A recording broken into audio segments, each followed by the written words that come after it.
All right, guys, in our last video, we talked about sort of the causes of the American Civil War. We set ourselves up with this long period of people being more devoted to their section and the divisiveness of slavery that sort of brings us to a war.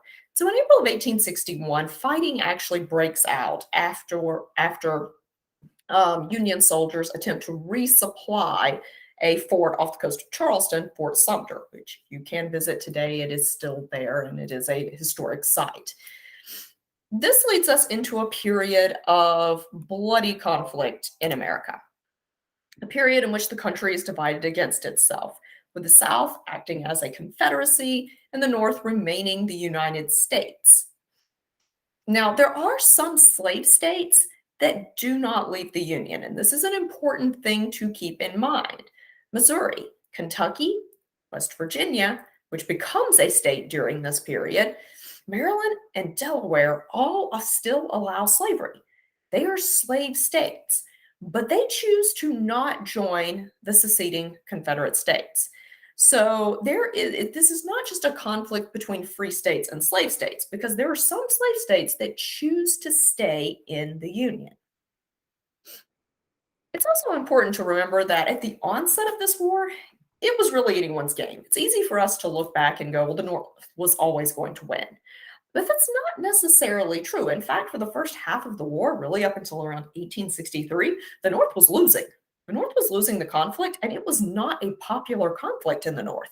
Many Northerners don't want to fight in this war, and many of them favor just letting the South do its own thing.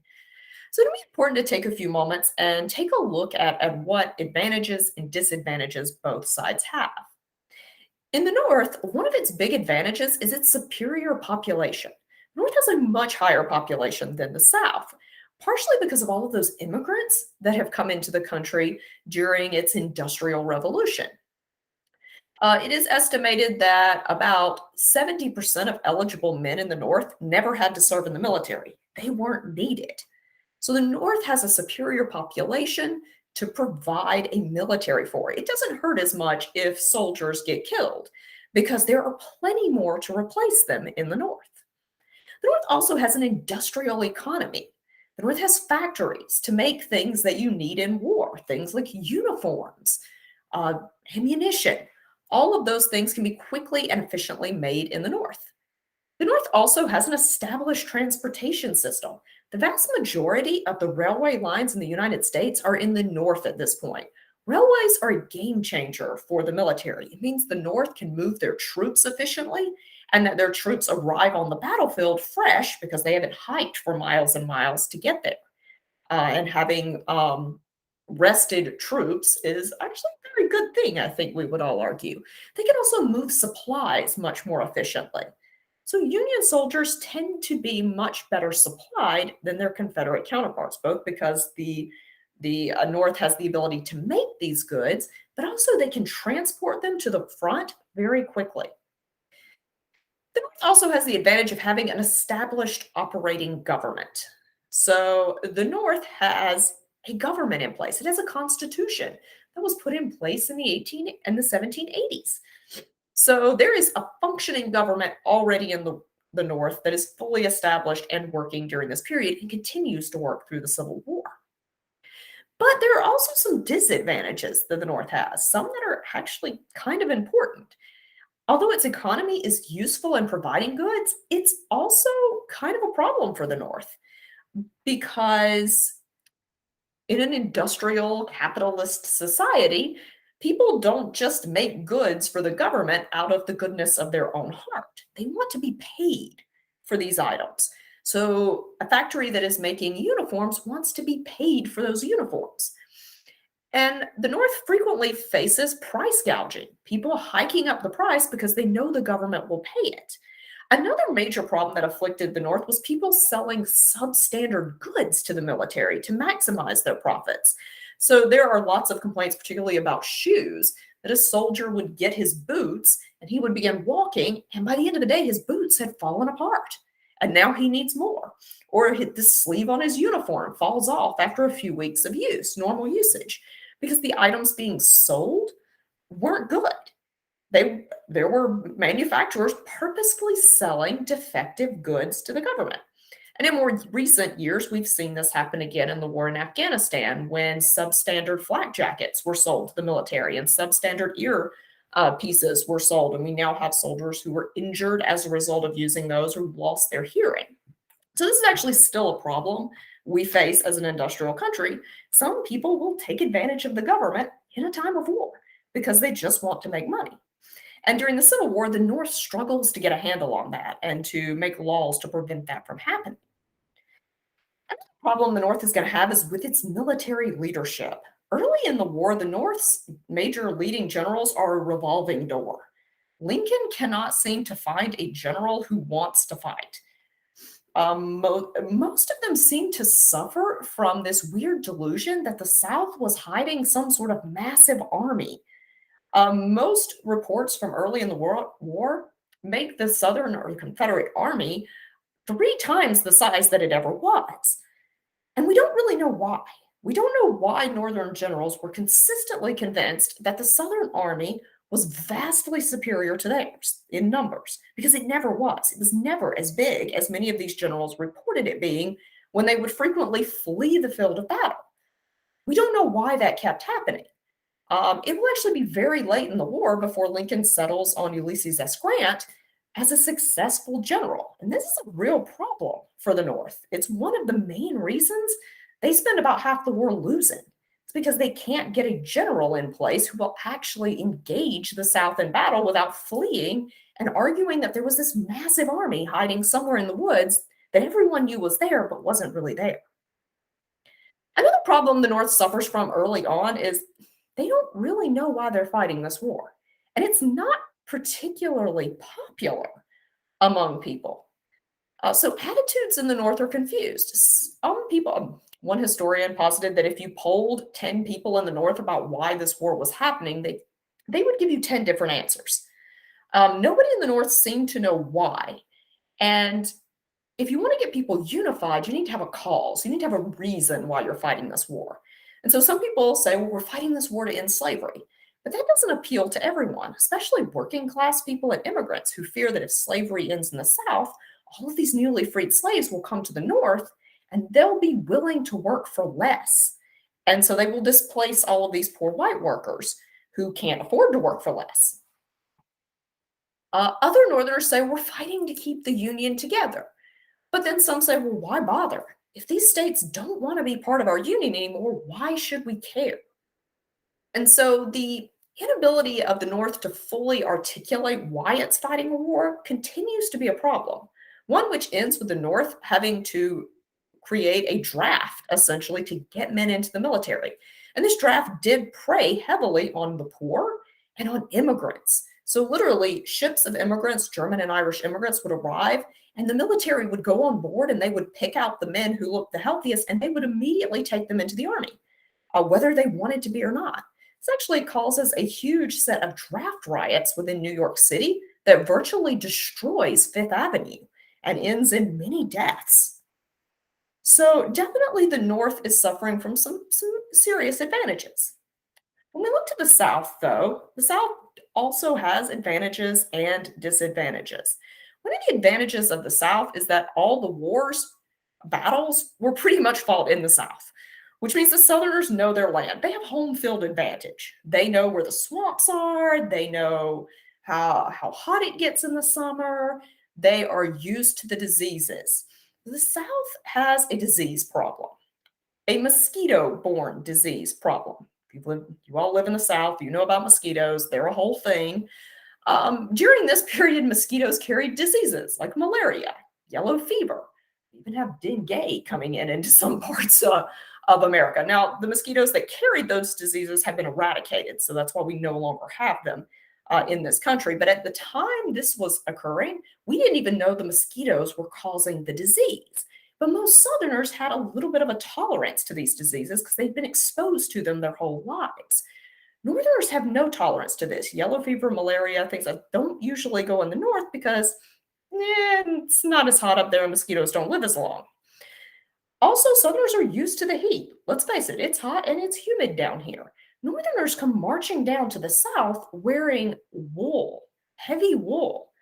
And so many more Northerners were actually killed by the Southern environment than actually killed in battle. They overheat, they die of heat strokes, they catch malaria, they catch yellow fever, they catch other diseases that they were not exposed to in the North.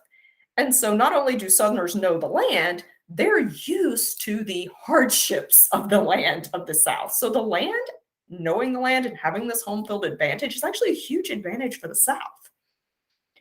The South also has the advantage in that it knows what it's fighting the war for. And I swear, if somebody just yelled states' rights, I will come through this computer and punch you right now. Um, it was never about states' rights, it was always about slavery. And if you do not believe me, I encourage you to go look up Alexander Stephens' cornerstone speech. Alexander Stephens was the vice president of the Confederacy. He was down in Savannah rallying the people to the cause, and he is asked, what is the purpose of this conflict? What is the purpose of our new government? And he advances straight out. He says it. He says the thing out loud that he shouldn't have said. He says the cornerstone of this government, the whole reason we're fighting this war is because we believe that races are inherently unequal and that the natural condition of a Black person is to be a slave. So Stephens just throws it right out there as the vice president of the Confederacy, and he says, look, we're fighting this war to maintain slavery. And there are multiple other letters from Confederate leaders that say the same thing. We're fighting this war to preserve our way of life, slavery. Slavery is the natural order of our society, and we are fighting to preserve it. So never once, if anybody says to you, 'twas states' rights, you go, states' right to do what? And the what is own slaves. It was always about slavery for the South. Now, the great thing about this is, remember that chart we looked at earlier, that 76% of Southerners owned no slaves in 1860. How do we motivate these people to fight in a war? It's motivated by the slaveholders saying, if these slaves get free, it'll be anarchy around here. They'll come and they'll kill you because you're white, and they'll take your jobs and they'll take your farm. You have to support us because the natural order will be thrown off. So that's how a small minority get a majority of people to fight for a cause that really didn't affect them all that much. So once you know what you're fighting for, you can motivate people to fight for that cause. And Southerners are motivated to fight to preserve slavery. The South also has a strong military tradition, just like it does today. Young men were encouraged to do military service during this period, which means that most men in the South had some level of military training. The South has an endless supply of trained military men and a lot of military leaders. In fact, most of the generals and upper leadership of the United States Army were from the South, and they leave. They leave when the Civil War breaks out, and they go to the South to lead the conflict. So the South has some of the greatest military minds in the country leading its army at a time when the North is dithering around and coming up with ideas of this massive Confederate army that never actually existed. So that's definitely a thing that will help you out. Now, some things that were disadvantages in the South. Even though the South had good military leadership, it had a poor political structure. The South goes back and it grabs a confederacy, similar to the Articles of Confederation, which we know is an incredibly weak form of government. So they've already kind of set themselves up for failure with this incredibly weak form of government that depends on states to voluntarily supply soldiers and goods for the war. Also, the people they elect to office aren't the greatest leaders imaginable. Some historians think that Jefferson Davis, president of the Confederacy, may have actually had a nervous breakdown halfway through this conflict. And definitely the Congress didn't get a lot done. So the Confederacy, for much of the time, doesn't have a good working government to lead this conflict. And that's a problem when you're trying to lead a war. Another problem the South has is that its economy is agrarian. And that agrarian economy was not focused on growing food. It was focused on producing cash crops like cotton and indigo and some tobacco. But cotton is king. You can't eat cotton. And here's the other thing: the South hadn't built mills to turn that cotton into clothing. So when it comes to supplying an army, the South had always gotten things like clothing and shoes from either the North or Europe. So they don't make these things on their own. This is one of the reasons that although we talk about Confederate soldiers wearing the gray uniform, there was actually no real uniform for the Confederacy. People fought in whatever clothes they had because the South had a supply issue, a major supply train issue. And this is why more Confederates die of friendly fire than get killed by the enemy in many respects, particularly generals. More Confederate officers were killed in friendly fire incidents than were killed by the enemy. Because one of the purposes of uniforms is so that you know your people from their people. And if you don't have a uniform, you don't know if that guy next to you is your guy or the other side's guy. And so you better just shoot him to make sure he doesn't shoot you first. That's a problem in war when you're shooting your own people. That does not usually lead to a good outcome. And ultimately, these things are going to tip the South toward losing as the North begins to figure out how to manage its disadvantages. Now, another important thing to know from this is going to be the Emancipation Proclamation. So the Emancipation Proclamation is that proclamation Lincoln puts out there that we kind of naively say ends slavery, and that's not actually what it did. In fact, I would argue that when it was issued in January of 1864, it did not free a single slave on the day it was issued. But it is an important political moment and an important movement war moment because Lincoln realizes that slaves are providing benefits to the South, and his generals are coming to him and says, we need to do something about slavery. Because here's the thing, as long as we're not articulating that we're fighting this war about slavery, that opens up the fact that France and England might join the Confederacy and help them. Because England and France get a lot of goods from the South, a lot of raw materials for their industrial factories, and they sell a lot of goods to the South. So they have a vested interest in the South perhaps being independent, maybe even choosing to join one of their empires. But both of those countries, both France and England, have banned slavery. And so generals say if you make this about slavery, if you publicly make this a thing about you're going to end slavery, then England and France will not be able to politically side with the Confederacy. They also argued if you take slaves away from their owners, then that will provide the North with more soldiers because generals are like pretty sure that enslaved men will happily fight for their freedom, but also it's going to deprive the South of its workforce. And so Lincoln kind of goes back into about this, and he acknowledges that these are all sound arguments. But he also says that emancipation is not popular in the North because up to this point, the Northern Army's been losing. And so basically, he tells the generals, give me one good victory that I can feel good about and that Northerners can feel good about. And then we'll talk about issuing this Emancipation Proclamation. The North finally gets that done with the Battle of Antietam. Now, most historians and military historians will tell you no one won the Battle of Antietam. It was the single bloodiest battle that Americans have ever been involved in. And the casualties on both sides were so appallingly high that most military historians say this is a draw. No one won this. But because the South leaves the field of battle first, the North claims it as a victory, a major victory. And people in the North suddenly look at this war and they're like, maybe we can win. Maybe there's a way we can win this war after all. So there's a burst of patriotism in the North, and Lincoln uses this burst of patriotism to push through the Emancipation Proclamation.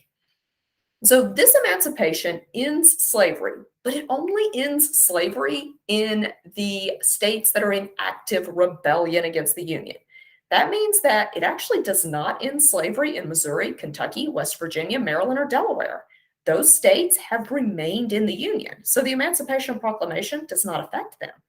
There's also a clause in there that says any Southern state who has seceded but will drop out of this rebellion and sue for peace, they can keep their slaves too. So when I said that this doesn't really end slavery, it's because it's much more nuanced than that. It really doesn't.